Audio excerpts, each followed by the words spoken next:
My grandmother, Carol Bales Tomlinson, was born on November 29, 1935, in Philadelphia, Pennsylvania. Her mother, Willie Bales, worked as a secretary, and her father, Anson Bales, was a truck driver. My grandma said that one of her earliest memories of childhood was sitting around the radio and listening as Franklin Delano Roosevelt announced that Pearl Harbor had been attacked and America was going to war.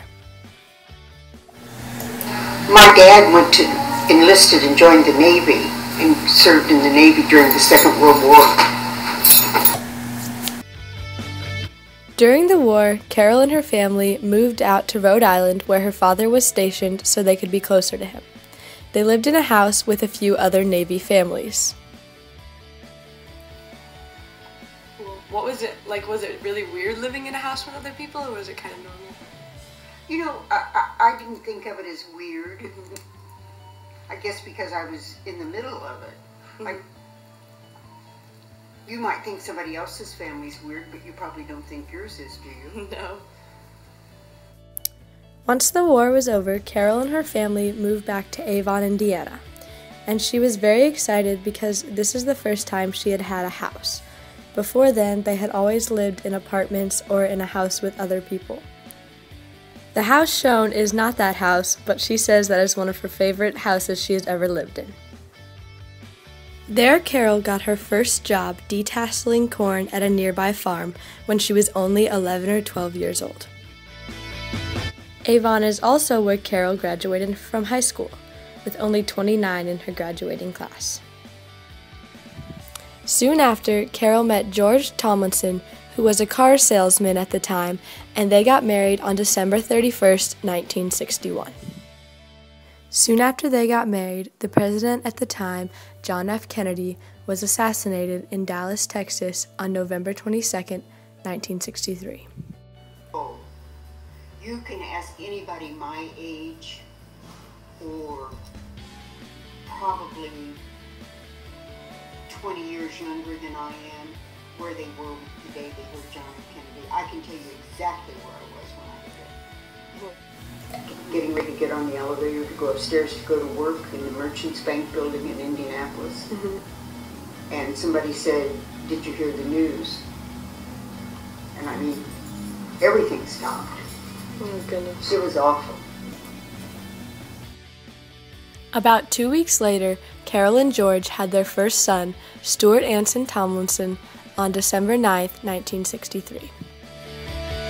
And 2 years after that, they had a daughter, Jonelle B. Tomlinson, on August 13th, 1965. Only 14 months later, they had another child, Susan Beth Tomlinson, my mom. And last but not least was David Earl Tomlinson, born on August 15th, 1969. At this time, Carol worked as an administrative assistant in legal offices, and one of the biggest changes she remembers in the workforce is the invention of the computer. I think there were some major changes, particularly the first computer that I remember was probably the size of this room. They had big, huge reels of tape like this, and the information was on this tape, and every night you backed it up, you copied that, and on another reel of tape in case the computer malfunctioned, and you took your reel to the bank and put it in the vault every night. After 15 years of being married, George and Carol got divorced, and so Carol was raising 4 children on her own. But she worked hard and worked as a legal secretary and eventually as a recruiter for Genesis Healthcare.